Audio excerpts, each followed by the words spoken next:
Hello students, कैसे हैं आप सब। उम्मीद करता हूं सभी फिट एंड फाइन होंगे। आज की हमारी फिजिक्स की बात बेस्ड है टेलीस्कोप के ऊपर। This is another very very interesting topic in ray optics और आज हम टेलीस्कोप की फिजिक्स को एक्सप्लोर करने की कोशिश करेंगे। यदि आपको इसमें इंटरेस्ट आएगा तो कोशिश करिएगा जब भी आपको फ्री टाइम मिले, try to design one research story of telescope. Telescope का कैसे आइडिया कंसीव हुआ और कैसे कैसे क्या क्या सफर कवर करते हुए आज हम कहाँ पहुंचे हैं और टेलीस्कोप कहाँ कहाँ एस्टेब्लिश की गई हैं इस जमीन पर, इस जमीन के बाहर कहीं, है ना, ऑर्बिट्स में। तो उन सारी कड़ियों को यदि आप जोड़ेंगे तो आप ये पाएंगे कि आज की जो टेलीस्कोप है उसको आज तक पहुंचाने के लिए बहुत साल, है ना, सेंचुरीज का काम हुआ है, तब जाकर हम आज यहां पहुंचे हैं। एनी हाउ, आज की जो हमारी स्टोरी है that will start with the types of telescope as per the syllabus of NCERT. और एनसीईआरटी सिलेबस के अकॉर्डिंग हमारे पास टेलीस्कोप दो तरह की है, वन इज रिफ्रैक्टिंग टाइप और other is in fact night sky is very beautiful. और इस नाइट स्काई ने हमें हमेशा फैसिनेट किया। यहाँ जो गैलेक्सीज हैं, यहाँ जो स्टार्स हैं, प्लैनेट, कॉन्स्टेलेशंस, हम उनको ध्यान से देखें, उनको समझें। और एस्ट्रोनॉमी में जो ये इंटरेस्ट था ह्यूमन का, उसी के मद्देनजर इंसान ने जो पहला टेलीस्कोप बनाया, that telescope was of refracting type, जिसमें लेंसेज का यूज किया गया। और लेंस का यूज करके हम दूर की चीज को नजदीक लाकर देखने में सफल हुए और यहीं से रिफ्रैक्टिंग टाइप टेलीस्कोप की शुरुआत होती है। और साथ ही उसके कुछ ही टाइम के बाद रिफ्लेक्टिंग टाइप टेलीस्कोप की भी बात होनी शुरू हो गई, क्योंकि शायद कुछ कमियां रही होंगी रिफ्लेक्टिंग टाइप में। तो वो क्या कमियां थी और उन कमियों को कैसे दूर किया गया using the reflecting type. So will start the discussion with reflecting type telescope. तो रिफ्लेक्टिंग टाइप टेलीस्कोप में दो तरह की टेलीस्कोप की हम बात कर सकते हैं। रिफ्लेक्टिंग टाइप मींस जहां पे रिफ्रैक्शन हो रहा है। इसका working principle is refraction of light. तो one telescope can be astronomical telescope, that telescope which is used to see the heavenly bodies, ये stars, constellations, उनको देखने के लिए हम जो टेलीस्कोप यूज कर रहे हैं using the refraction method, that is called astronomical telescope। लेकिन बहुत बार हमें इस जमीन पर भी दूर वाली चीजों को पास करके देखना पड़ता है। तो रिफ्रैक्शन का प्रिंसिपल यूज करके हम इस टेरिटोरी के ऊपर जो टेलीस्कोप यूज कर रहे हैं that is called terrestrial telescope. This is terrestrial telescope. तो टेरेस्ट्रियल टेलीस्कोप और एस्ट्रोनॉमिकल टेलीस्कोप में बेसिक डिफरेंस क्या होगा कि ये तो इमेज दे रही है हमें किसी स्टार का, किसी प्लेनेट का, जो एक सिमेट्रिक सी बॉडी है, राइट। तो वहां पे उल्टा बने सीधा बने फर्क नहीं पड़ता। So the image formed by this telescope may be inverted, that is accepted. लेकिन टेरेस्ट्रियल, आप किसी इंसान को देख रहे हैं, आप किसी पेड़ को देख रहे हैं, आप किसी बिल्डिंग को देख रहे हैं, तो उल्टा दिखेंगे तो वो क्लियर परसेप्शन नहीं आएगा। तो यहां पर तो इसको सीधा ही देखना चाहिए। दैट मीन यहां पर image should be erect, final image should be erect. तो यदि यहां पर आप दो लेंस यूज कर रहे हैं, राइट, तो यहां पर हमें तीन लेंस यूज करने पड़ेंगे। तीसरा किस लिए? जो तीसरा लेंस होगा वो उस उल्टी इमेज को सीधा करने के लिए होगा। So third lens is also use here and this is called erecting lens. यदि आपने माइक्रोस्कोप का लेक्चर ढंग से अटेंड किया था तो आज की डिस्कशन आप काफी इजीली समझ पाएंगे। ये स्टोरी आज की लगभग वैसी ही है जैसी माइक्रोस्कोप की थी। कुछ बेसिक डिफरेंसेस भी हैं माइक्रोस्कोप और टेलीस्कोप की वर्किंग में। माइक्रोस्कोप क्या करता था? वो एक छोटी सी चीज को बड़ा करके दिखाने के काम आता था। दैट मीन माइक्रोस्कोप में हमारा फोकस था लीनियर मैग्निफिकेशन। हमें एक छोटी सी चीज को बड़ा करके देखना है, ये था ऑब्जेक्टिव, ये था उद्देश्य माइक्रोस्कोप में। लेकिन टेलीस्कोप में हमें दूर की चीज को पास लेके आना है, उसका साइज बढ़ाने में हमारा कोई इंटरेस्ट नहीं है। तो यहां पर बात की जाएगी टेलीस्कोप में एंगुलर मैग्निफिकेशन की। दैट मीन्स यहां पर सिर्फ दूर की चीज को पास लेके आना है ताकि हम उसको क्लियरली देख पाए। तो यहां telescope deals with angular magnification and also it deals with the resolution. हम दो पार्ट्स को रिजॉल्व करके देखना चाह रहे हैं, हम दो पार्ट को डिस्टिंक्टली देखना चाह रहे हैं। कोई दो क्लोजली लोकेटेड पॉइंट्स हैं, हम उनको अलग अलग पहचान पाए, वो होता है रेजोल्यूशन। तो टेलीस्कोप और माइक्रोस्कोप हालांकि दोनों ही दो लेंस यूज कर रहे हैं, दोनों कॉन्वेक्स लेंस यूज कर रहे हैं, लेकिन दोनों की वर्किंग बहुत डिफरेंट है। लेकिन principle of refraction is applicable to both. तो अभी हम बात करने वाले हैं रिफ्लेक्टिंग टाइप टेलीस्कोप की। इसकी डिस्कशन खत्म करने के बाद we will switch over to reflecting type. तो सबसे पहले व्हाट इज टेलीस्कोप और व्हाट इज एस्ट्रोनॉमिकल टेलीस्कोप। तो astronomical telescope is that telescope which is used to see the heavenly bodies. So astronomical telescope is that telescope is used to see the heavenly bodies, right? और यहाँ पर this is of refracting type. हालांकि बाद में हम पढ़ेंगे कि हम रिफ्लेक्टिंग टाइप टेलीस्कोप से भी हेवनली बॉडीज को ही देखेंगे, लेकिन astronomical telescope as per our syllabus this name is given to refracting type telescope. तो क्या लिखना चाहिए हमें कि astronomical telescope is a refracting type telescope which is used to see the heavenly bodies. और आइए देखते हैं कि एस्ट्रोनॉमिकल टेलीस्कोप का कंस्ट्रक्शन कैसे किया जाता है. सो इसके कंस्ट्रक्शन में we are having two lenses. One lens is called objective and second lens is called eyepiece. ये बात हमने पहले भी कही थी माइक्रोस्कोप में, सेम दोनों का रोल रहेगा. So that lens which is towards the object is called objective and that lens which is towards the I is called eyepiece. अब देखिए टेलीस्कोप होती कैसी है. आपने टेलीस्कोप की पिक्चर्स देखी होंगी. तो एक इसमें जो ट्यूब होती है वो नैरो होती है and other tube is a bit larger, right. ये कुछ इस तरह की ट्यूब होती है. तो इस पार्ट को हम रखते हैं towards the star, towards the heavenly body, and this part is placed near the I. So this lens is called eyepiece and this lens is called objective. अब क्या देख रहे हैं, ऑब्जेक्टिव का फोकल लेंथ भी ज्यादा है और इसका एपर्चर भी ज्यादा है. So we should write here that objective is that lens which faces the distant located object and it has larger focal length. It has larger focal length and it has larger aperture also. इसका aperture भी ज्यादा है, lens बड़ा है और focal length भी ज्यादा है. And what is eyepiece? That lens of the telescope which faces our eye and it's a focal length. हम इसको FE लिखते हैं. Eyepiece का focal length. So FA is smaller, this is shorter, and the aperture is also shorter. So shorter aperture, shorter focal length, this lens is called eyepiece.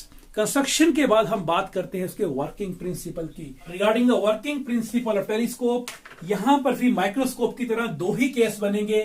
Case number 1, when the final image is formed at D. When the final image is formed at least distance of distinct vision. और दूसरा case हम लेंगे normal vision का, when the final image is formed at infinity. So आइए पहले first case लेते हैं, when the final image is formed at D. So this is our reference line, this is the principal axis, और इस principal axis के ऊपर हमने कोएक्सियली दोनों लेंसेज को माउंट करना है. So let us take the first lens, this is objective. Objective has larger focal length and larger aperture comparatively and this will face the object. ये हुआ इसका ऑप्टिकल सेंटर. तो जो पैरेलल बीम ऑफ लाइट आएगा उस distant planet से या distant constellation के स्टार से, हम उसको यहां पे रिसीव करेंगे. That will fall here at one angle which is very small, क्योंकि रेज है यहां पर पैराक्सियल. मान लीजिए स्टार उस हाइट पे है तो टेलीस्कोप को भी उसी हाइट के अलोंग हम अलाइन कर लेते हैं, सो दैट जो रेज वहां से आ रही हैं वो हमारे लेंस पे ऑलमोस्ट प्रिंसिपल एक्सिस के पैरेलल ही आए. तो such rays are called paraxial rays. So angle which will be formed at this objective will be very small. और क्योंकि ये बहुत दूर है बॉडी, इसलिए इसी एंगल को हम आई के ऊपर एंगल भी मान सकते हैं. हम जब मैग्नीफाइंग पावर में अल्फा और बीटा की बात करते हैं, दोनों एंगल्स की बात करते हैं, तो अल्फा यहां पर इसी जगह ले लिया जाएगा.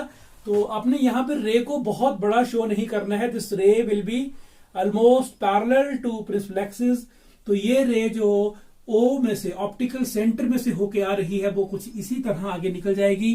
So this angle is alpha. तो रे which passes optical centre goes undeviated. तो ऐसी एक रे नहीं होगी, ऐसी बहुत सारी रेज होंगी. तो हम इस पैरेलल बीम की एक और रे ले लेते हैं which we are taking for the image formation. तो ये यहां पर रिफ्लेक्ट होगी coming from rare to denser medium.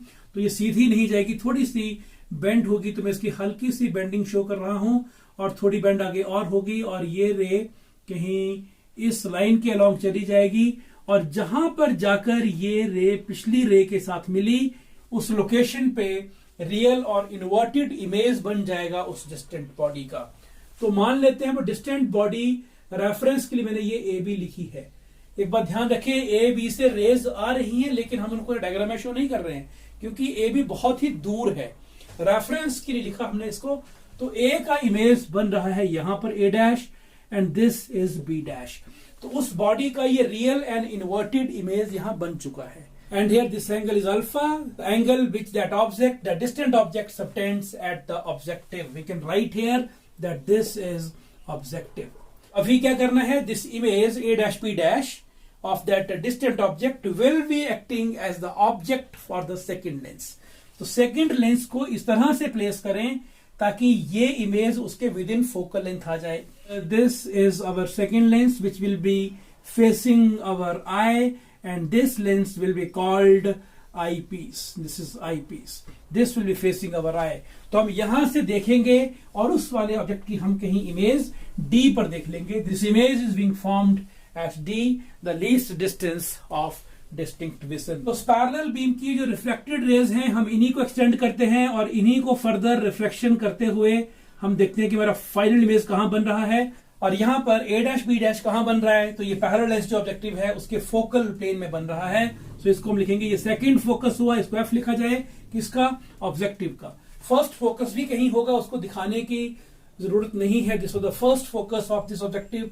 ये इसका सेकंड फोकस हुआ और इस सेकंड फोकस के ऊपर जो प्लेन है उस फोकल प्लेन में इसका इमेज बन रहा है.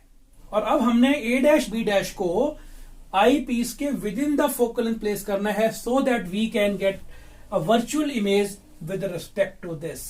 तो क्या करिए, इसको FE, this is FE, eyepiece का फर्स्ट फोकस, और यहां कहीं हो गया हमारा ये आई पीस का second focus, right. This is FE. ये FE डैश लिख लीजिए, उसको FE लिख लीजिए. तो इमेज कैसे बनेगी? हम उन्हीं रेज को यूज कर रहे हैं. तो क्या देखेंगे? रिफ्लेक्शन के बाद ये रे कहीं इस तरफ जाएंगी and if you place your I somewhere here, these rays seem to be coming from some point and that point can be somewhere here. तो ये वो पॉइंट का पोजीशन हो सकता है. आप इस रे को भी वहीं से आता हुआ देखेंगे और दो और रेज को आप यहां से आता हुआ देख सकते हैं. एंड वन रे इज दैट रे which is passing through optical centre. जो रे ऑप्टिकल सेंटर से जाएगी उस तरफ को, हालांकि आप उसको देख नहीं रहे हैं, लेकिन दैट रे इफ दैट इज सीन, तो वो ऑप्टिकल सेंटर में से जाने वाली रे अनडेविएटेड ही जा रही है. And that ray also seems to be coming from the same point. तो ये सारी रेज एक ही पॉइंट से आती हुई फील होती हैं.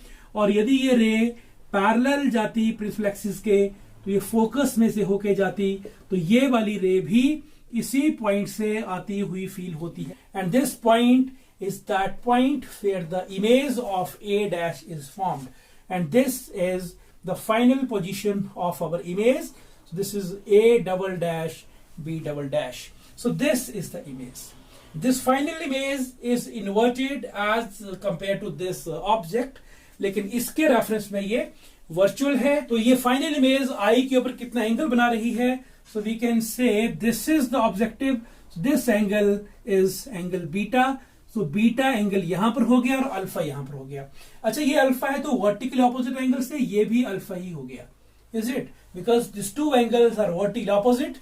तो ये अल्फा यहां भी हो गया and this is beta. So this is how the image is formed when the final image is formed at D. और यदि इसी डायग्राम को आप नॉर्मल विजन के लिए करना चाहें तो A डैश B डैश कहां होना चाहिए? सोचिए, इस लेंस के फोकस के ऊपर, आई पीस के फोकस के ऊपर. So when that point B dash point will be at the focus of this eyepiece, तो इमेज कहां बनेगी? इन्फिनिटी पे. So that will be normal vision which is always comfortable. हम उसको प्रेफर करेंगे. So this was all about the diagram. और अब हम बात करेंगे magnifying power of the telescope when the final image is formed at D. तो यहां मैथमेटिक्स कोई बहुत मुश्किल नहीं होने वाला है. जो मैथमेटिक्स आपने सिंपल और कंपाउंड माइक्रोस्कोप में किया था ऑलमोस्ट वैसा ही यहां पे चलेगा. वही बीटा और अल्फा का रेशियो लेंगे, मैग्नीफाइंग पावर. आइए बात शुरू करते हैं इसकी मैग्नीफाइंग पावर की. सो पहले मैग्नीफाइंग पावर को डिफाइन करते हैं. So what is magnifying power of telescope when the final image is formed at D? तो magnifying power is the ratio of beta to alpha. हम जानते हैं. इन वर्ड्स कैसे लिखना है? So magnifying power of an astronomical telescope is defined as the ratio of the angle subtended at the eye by the image formed at D. ये image कहां बनी है? इस आई पीस से 25 सेंटीमीटर दूर. So this is our value of D. ये D हुआ ना. तो क्या लिखिए, magnifying power is defined as the ratio of the angle subtended at the eye by the image at D to the angle which is made at the which is subtended at the eye. आप आई ही लिखिए यहां पर, क्योंकि ये काफी छोटा है as compare to distances जो हम यहां पे ले रहे हैं. So angle subtended at the eye by the object when it is seen directly. हमने एंगल यहां पे लिया, ये डायरेक्टली देखा गया यहां से. यहां हमने कोई टेलीस्कोप के लेंस का यूज नहीं किया. So here alpha is that angle which the object makes at our eye when it is seen directly. So as these angle alpha and beta are very small, तो alpha को और beta को हम tan alpha और tan beta कह सकते हैं. पहले बात भी ऐसी हुई थी. तो बीटा की जगह लिख दिया हमने टेंजेंट ऑफ बीटा और अल्फा की जगह लिख दिया tangent of alpha. Now what is tan beta from this diagram? हमने पहले कहा था कि हालांकि बीटा एंगल किसका है, इमेज का, लेकिन इस लाइन के अलोंग एक और यहां पर हम देख रहे हैं arrow, this is a dash b dash. तो हम इसी ट्राइंगल की बात कर लेंगे यहां पर. तो इस ट्राइंगल में tan बीटा क्या होगा, perpendicular by base. This is perpendicular this height of the object, या मैं कह दूं a dash b dash divided by this base. तो ये हुआ o डैश से लेकर कहां तक, b डैश तक. o dash divided bye b dash divided bye, अब ये अल्फा हुआ, यदि ये अल्फा था तो ये भी अल्फा ही हुआ. तो परपेंडिकुलर बाय बेस, ये फिर से कितना हो गया, a dash b dash divided by this base, o से लेकर b डैश तक. This is o b dash. तो a dash b dash cut गया और यहां o b dash divided by o dash b dash रह गया. Know what is o b dash, o से लेकर b डैश तक. ये है फोकल लेंथ फर्स्ट लेंस के लिए, क्योंकि इन्फिनिटी से रेज आई थी और ये फोकल प्लेन में जाके मिली थी. So this is f0. ये हुआ फोकल लेंथ. और as per sign convention, new Cartesian sign convention, ये ऑप्टिकल सेंटर से राइट साइड को है, लाइट की दिशा के साथ है, तो ये पॉजिटिव आएगा. So here O B dash is plus f0 और o डैश b डैश. तो इस लेंस के लिए what is o dash b dash, इसका फोकस तो नहीं था ना, ये क्या था, this was distance of the object, u था ये. पर किसके लिए, आई पीस के लिए ये ue था. तो ये ue कहां पे है, लाइट की डायरेक्शन के ऑपोजिट है, ये इसके लेफ्ट साइड में है. So this should be minus ue. So here m is equal to f0 divided by ue with the minus sign. So this is the magnifying power. So this is an expression for magnifying power in this case. लेकिन फिर से बात वही आ गई कि ue जो होगा that will vary from one practical to other practical, one observation to other observation. तो ये स्टैंडर्ड फॉर्मूला नहीं हुआ, तो हमें इसको फिर से चेंज करना पड़ेगा. तो एक काम करते हैं कि आईपीस के लिए हम लेंस फॉर्मूला यूज करते हैं. सो लिखेंगे यहां पर, मैं इसको थोड़ा मिटा लेता हूं. तो लेट मी राइट हियर कि using lens formula for the eyepiece. तो क्या होता है lens formula, 1/v minus 1/u is equal to 1/f. So what is v and what is u here. सो हम बात कर रहे हैं आईपीस के लिए. तो आईपीस के लिए व्हाट इज v, इस ऑब्जेक्ट के लिए इमेज ये बना है, ये d पे बना है, लेफ्ट साइड में है, ये माइनस d हुआ. What is u, u is minus ue. इस लेंस के लिए what is u, minus ue. और फोकल लेंथ तो यहां पर पॉजिटिव ही आएगी. So this f is equal to fe. Put the values, 1 by minus d, v की जगह minus d, minus 1 by minus ue is equal to 1 by fe. So from here we get minus 1 by d plus 1 by ue is equal to 1 by fe. And what is 1 by ue? 1 by ue is equal to 1 by fe plus 1 by d. So we can write here that 1 by ue is equal to, यदि मैं यहां से 1 by fe common ले लेता हूं तो ये 1 रह गया, और यहां तो fe था ही नहीं. सो this is fe by d, ताकि हम जो पहले फॉर्मूले किए थे हम उनके साथ इसको उसी रेफरेंस में लिख सकें. सो ये हुआ 1 by ue का वैल्यू. और हम जानते हैं मैग्निफिकेशन कितना होता है, this is minus f0 by ue. So this is equation number 2. So substitute equation number 2 in equation number 1. What we get, m is equal to minus f0 divided by ue, and this is ue. 1 by ue का value कितना हुआ, तो 1 by fe. So let me write fe here, और ये साथ में आ गया 1 plus FE divided by D. So this is the value for magnifying power. आप यहां से क्या देख रहे हैं कि मैग्नीफाइंग पावर ज्यादा होगा यदि F0 ज्यादा होगा. जितना ऑब्जेक्टिव का फोकल लेंथ ज्यादा होगा उतना ही मैग्नीफाइंग पावर ज्यादा होगा.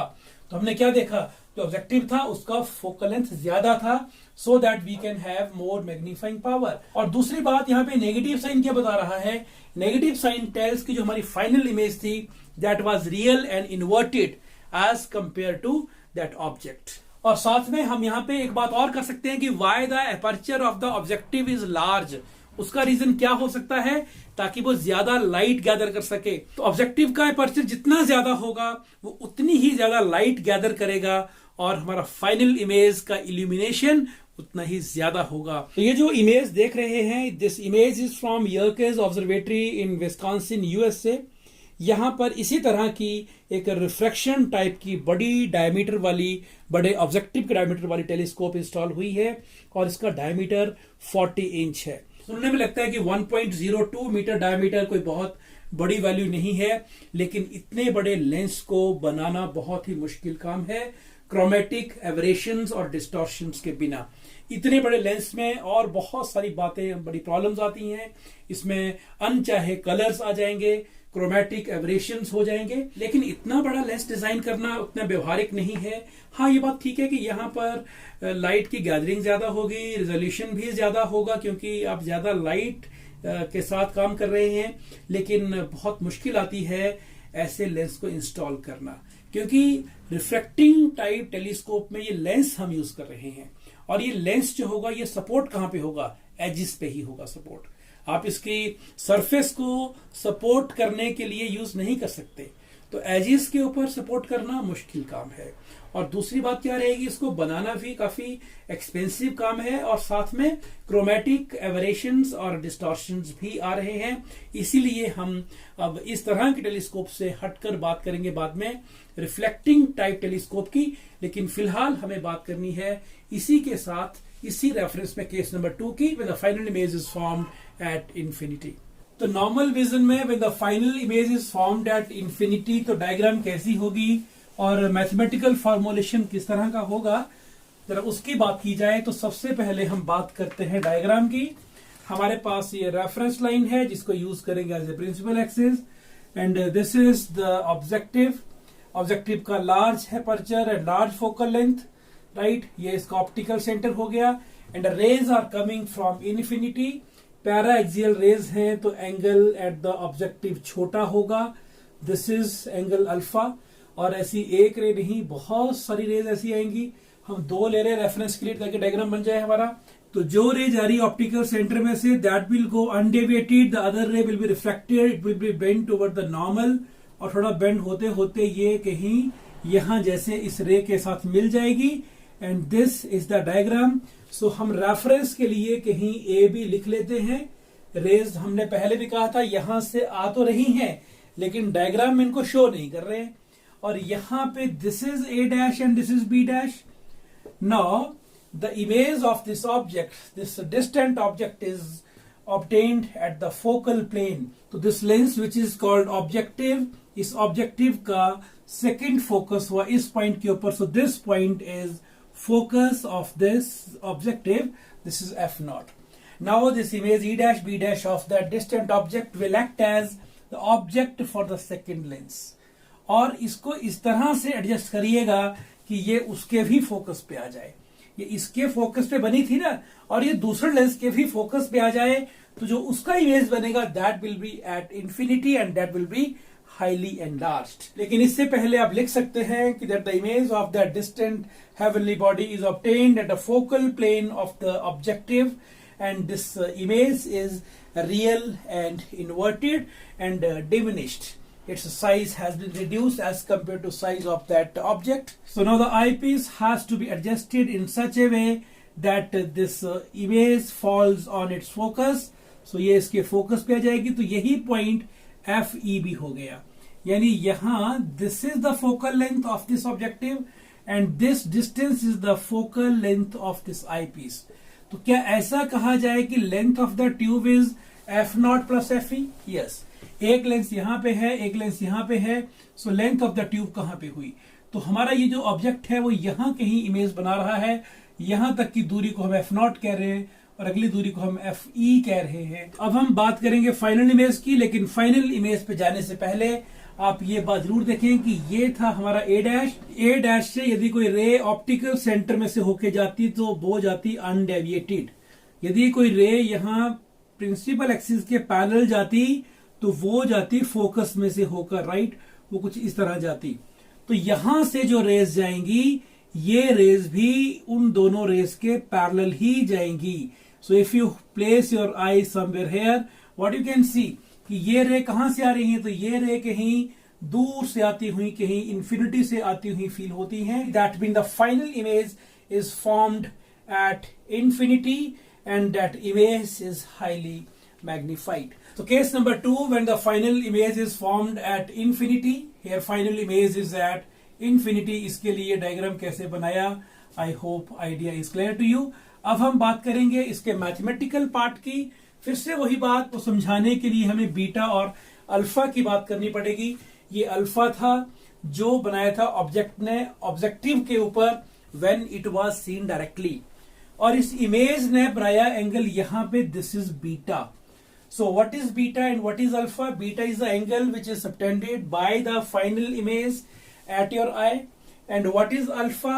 Alpha is the angle which is subtended by the object at the objective when seen directly. तो इन्हीं दो का रेशियो हो गया मैग्नीफाइंग पावर। डेफिनेशन लिख दिया, एंगल छोटे हैं इसलिए बीटा हो गया tan बीटा और अल्फा हो गया tan अल्फा। तो ये ऑप्टिकल सेंटर O है और इसको मान लीजिए O डैश। हम बात करेंगे इस ट्राइंगल की। इस ट्राइंगल में what is tan beta? Perpendicular by base, so perpendicular is A dash B dash, so tan beta is A dash B dash divided by O dash B dash, this is O dash B dash, and divided by tan alpha from here. यदि ये alpha है तो ये vertically opposite angle, पहले वाली strategy, ये भी alpha ही होगा। तो इस वाली ट्राइंगल में परपेंडिकुलर बाय बेस, हम बात कर रहे हैं इस ट्राइंगल की, ये एंगल अल्फा है तो this is perpendicular, this is base. तो again A dash B dash divided by O B dash, A dash B dash divided by O B dash, तो A dash B dash cut गया and this is O B dash by O dash B dash. What is O B dash? This is O and this is B dash. तो ये हुआ focal length objective का, so this is F0 and divided by what is O dash B dash? This is focal length of the eyepiece।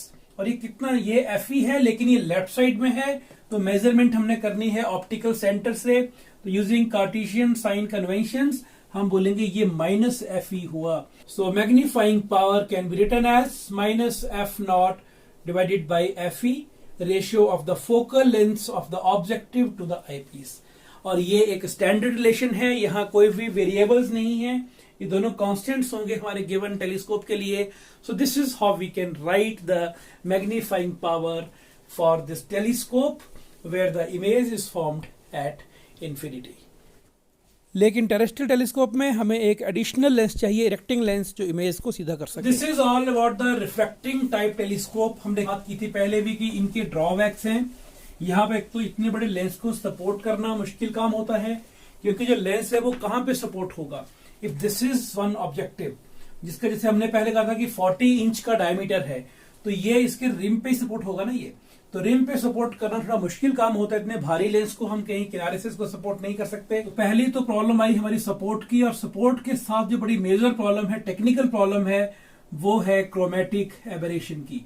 यहाँ पर कुछ अनचाहे colours भी आ जाते हैं, तो उन अनचाहे कलर से हम छुटकारा नहीं पा सकते। तो ये अनचाहे कलर जो एक्चुअल में नहीं है, उनको दूर करने के लिए हम क्या करेंगे, तो हम रिफ्लेक्टिंग टाइप से चलेंगे। अब रिफ्लेक्टिंग टाइप पे, सो रिफ्लेक्टिंग टाइप टेलीस्कोप क्या है और कैसे कैसे इनका डिजाइन होगा। अब नाम से लग रहा है कि यहाँ पर रिफ्लेक्शन होगा। यदि यहाँ पर reflection was the working principle, तो यहाँ पे reflection is the working principle. इनके जो डिजाइन्स हैं वो न्यूटन ने दिया पहले, तो नाम हो गया Newtonian telescope, Newtonian reflecting type telescope. ऐसे ही one more scientist was Cassegrain, उन्होंने डिजाइन दिया उनके नाम पे, this is called Cassegrain telescope. तो बहुत सारे और भी टेलीस्कोप के डिजाइन हैं which are of reflecting type. और यदि हमारे कंट्री में रिफ्लेक्टिंग टाइप टेलीस्कोप की बात की जाए, So this is the reflecting type telescope which is installed in Kevalur, Tamil Nadu, and it is 2.34 meter diameter reflecting telescope और एक Cassegrain type की telescope है, and it was ground polished setup and is being used by Indian Institute of Astrophysics, Bangalore. तो ऐसे बहुत सारी और भी टेलीस्कोप सबको मिल जाएंगी Cassegrain टाइप की वर्ल्ड में. तो ये जो मॉडर्न टेलीस्कोप्स हैं, all these are reflecting type, और जैसा कि आप इस डायग्राम में देख रहे हैं, this is diagram of A reflecting telescope which is Cassegrain telescope, और यहाँ पे टेलीस्कोप में मिरर यूज किए गए हैं. तो ये जो मॉडर्न टेलीस्कोप्स हैं, they are using concave mirror rather than a lens for the objective. और इस Cassegrain टाइप टेलीस्कोप की आप एक और खूबी देख रहे हैं कि यहाँ पर जो ऑब्जेक्टिव है वो लाइट को Cassegrain टेलीस्कोप के विद इन इसकी कैविटी में ही फोकस कर रहा है. तो आप सोचिए कि यहाँ जहां पे लाइट फोकस हो रही है वहीं पर यदि ऑब्जर्वर बैठ जाए तो ऑब्जर्वर वहीं से सब कुछ देख सकेगा. तो इस Cassegrain टाइप टेलीस्कोप की आप क्या खूबी देख रहे हैं कि यहाँ पर जो ऑब्जेक्टिव मिरर है जो कि क्रोमेटिक एबरेशन से फ्री है, वो लाइट को इस केज में जो कैविटी है ना इसके अंदर बनी हुई वहीं पे फोकस कर रहा है. ये with in the body of the telescope he focus कर रहा है. तो एक बहुत बड़ी टेलीस्कोप, कमरे के साइज की या इससे भी बड़ी को टेलीस्कोप बनाई जाए, उसमें खूब बड़ा ऑब्जेक्टिव हो, तो वो सारी की सारी लाइट को केज में फोकस करके देगा. अब यदि केज में ही किसी ऑब्जर्वर को बिठा दिया जाए तो वो ऑब्जर्वेशंस वहीं से ले लेगा. तो ऐसी ही एक टेलीस्कोप है माउंट पैलोमर टेलीस्कोप कैलिफोर्निया में, जहां पे जो व्यूअर होता है वो उसके फोकस के पास बैठ जाता है छोटे से केस में, और इसका जो साइज है, अपर्चर जो है ना इसका ऑब्जेक्टिव का, दैट इज 200 इंच, लगभग 5 मीटर, 5.1 या 5.08 मीटर के आसपास इसका ऑब्जेक्टिव है. और यहाँ पर एक मॉडिफिकेशन हो सकता है, यदि ऑब्जर्वर ने बीच में नहीं बैठना हो तो हम वहां पर एक सेकेंडरी मिरर रख देंगे which can be of convex type, right. और वो क्या करेगा, उन रेस को, जो ऑब्जेक्टिव से रेज आ रही हैं, उनको फिर से रिफ्लेक्ट करके वो आई पीस की तरफ भेज देगा, और ऑब्जेक्टिव मिरर में ही बीच में एक छेद होगा, वहां से वो रिफ्लेक्टेड रेस निकलकर आई पीस से होते हुए ऑब्जर्वर तक पहुंच जाएंगी. ये Cassegrain टाइप टेलीस्कोप का एक सिंपल सा एक आइडिया है. और यदि हम यहाँ पे न्यूटोनियन टाइप टेलीस्कोप की बात करें तो उसमें हल्का सा डिजाइन में चेंज हुआ है. यहाँ पे जो टेलीस्कोप की बॉडी है वहां पे लाइट तो आ रही है पैरेलल रेस के फॉर्म में दूर वाले किसी भी ऑब्जेक्ट से, और वो ऑब्जेक्टिव से आके जब टकरा रही हैं तो ऑब्जेक्टिव कैसा है, जाहिर सी बात है ऑब्जेक्टिव यहाँ पर भी लेंस नहीं है, ये मिरर है, and this is concave mirror. और यहां से जो लाइट आ रही है उसको हमने फोकस के पास एक प्लेन मिरर रखा है टिल्टेड पोजीशन में, और वहां से इन रेस को रिफ्लेक्ट करके हम साइड में आई पीस के थ्रू इनको भेज रहे हैं. सो this is the reflecting type telescope. And regarding the advantages of reflecting type telescope over the reflecting type telescope, हम यहाँ पे क्या कह सकते हैं. सबसे पहला एडवांटेज यहाँ पे हो सकता है हाई रिजॉल्विंग पावर. जो रिफ्लेक्टिंग टाइप टेलीस्कोप होती है उसका रिजॉल्विंग पावर काफी ज्यादा होता है. उसका कारण क्या है कि जो मिरर यूज किया, हमें अभी कहा वो 200 इंच का मिरर था, तो अपर्चर जितना ज्यादा होगा उतना रिजॉल्विंग पावर भी ज्यादा होगा. तो ये फायदा हुआ रिफ्लेक्टिंग टाइप टेलीस्कोप का. दूसरा फायदा यहां पर हम ये कह सकते हैं कि this is free from chromatic aberrations, right. तो रिफ्लेक्टिंग टाइप टेलीस्कोप में हम इन चीजों से भी छुटकारा पा सकते हैं जो लेंस में हमारे साथ जुड़ी हुई थी. So this image is free from the chromatic aberration. And the third point is that the spherical aberration is also reduced. Now, what is spherical aberration? Spherical aberration में जो हमारा इमेज होता है वो थोड़ा ब्लर्ड बनता है, उसमें ब्लरिंग होती है, क्योंकि जो रेज हैं वो एक जगह एक पॉइंट के ऊपर फोकस नहीं हो पाती, they meet at different points. तो यहाँ पर हमारा जो मिरर है ये स्फेरिकल नहीं है बल्कि ये पैराबोलिक शेप का है. So paraboloidal design of this mirror reduces the spherical aberration. तो स्फेरिकल एबरेशन भी कम हो जाती है. और चौथा पॉइंट हमने कहा कि इजी सपोर्ट है. सपोर्ट इजी क्यों है? क्योंकि एक जो लेंस होगा वो रिम पे ही सपोर्ट होगा सिर्फ, राइट, सिर्फ उसकी बाउंड्री पे, पेरिफेरी पे सपोर्ट होगा. लेकिन मिरर को हम उसके बैक सरफेस पे कहीं भी सपोर्ट कर सकते हैं. तो साथ में ही एक और बात कि मिरर का सिर्फ एक ही सरफेस ग्राइंड होगा और पॉलिश होगा, तो उसको मेंटेन करना भी इजी काम होगा as compare to the reflecting type telescope. And finally आप ये बात कह सकते हैं कि जो रिफ्लेक्टिंग टाइप टेलीस्कोप होती है वहां पर लेंस यूज होता है which is quite heavy, right. लेकिन जो मिरर होता है रिफ्लेक्टिंग टेलीस्कोप में वो लाइट होता है, और मिरर तो आप किसी भी रिफ्लेक्टिंग सरफेस का यूज करके बना सकते हैं। आजकल तो काफी इनोवेशंस आ गई हैं लाइट मिरर्स बनाने में। सो this is all regarding the comparison between reflecting type and reflecting type telescope. So this is all regarding the physics of telescopes. Time manage करिएगा और टेलीस्कोप के ऊपर एक रिसर्च स्टोरी जरूर तैयार करिएगा। मिलते हैं बहुत जल्दी एक नए टॉपिक के साथ नए लेक्चर में। Please take care.